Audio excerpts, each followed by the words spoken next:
More than 100 years ago, a manganese mining maverick from France named Nicolas Badu made his way to Texas.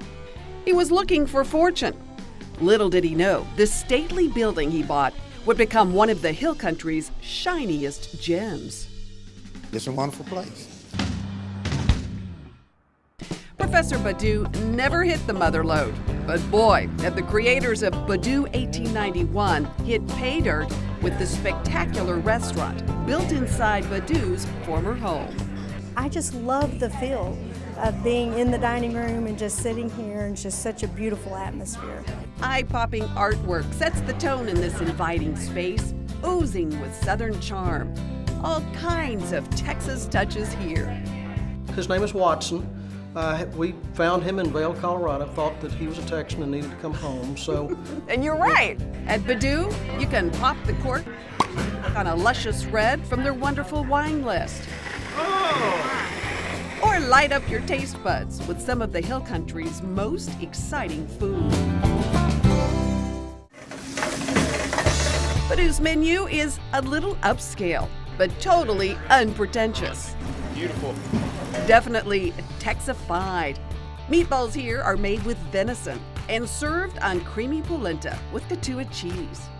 Inspired Texas cuisine is what we call it. Our fish actually comes in fresh daily from Honolulu.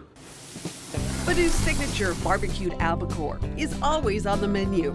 Sort of a Texas take on sushi, with fire-grilled tuna tossed in a spicy red miso barbecue sauce. The food is wonderful. Fresh, green, and organic is also a big deal at Badu. Some of the produce is grown right in the garden out back. And since it's Texas, you better believe they serve up some impressive steaks. This is over the top. Like this massive Porterhouse, weighing in at a whopping 36 ounces. Badu's new proprietor is a modern-day maverick in his own right. I am a mountain trekker. I've done 30-some-odd 14,000-foot peaks in Colorado. Wow. 4 years ago, summited Mount Kilimanjaro in Africa. What? Pretty cool. Jeff and his partner staked their claim on the Old Voodoo House in 2017. So tell me about this building. Okay, built in 1891. Yeah.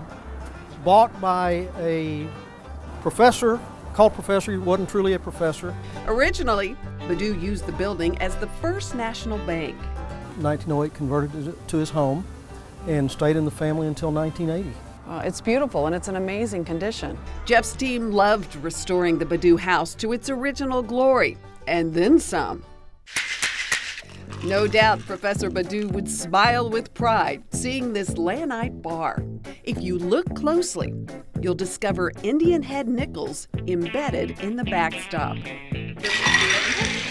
You'll want to sip on the smoky sweet Rambler, garnished with green apple and a cinnamon stick.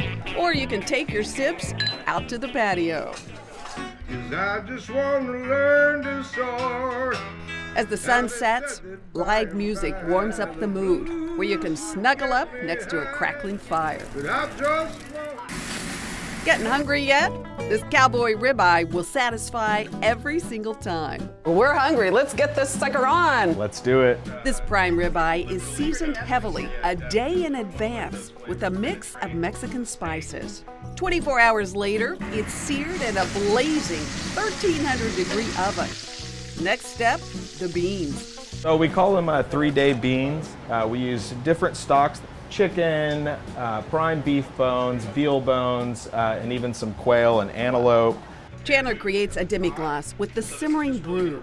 And so this is just really gonna richen up the beans. The silky, spicy bean sauce goes on top of the ribeye. Then the crowning touch, a massive stack of onion straws and fried shishito peppers.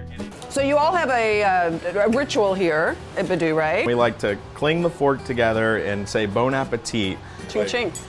All right, let's dig in. Dig in. It's phenomenal. I love it. You'll love it too. So come raise a fork, or raise a glass, or both. Start a new tradition at Badu 1891. It's a wonderful thing.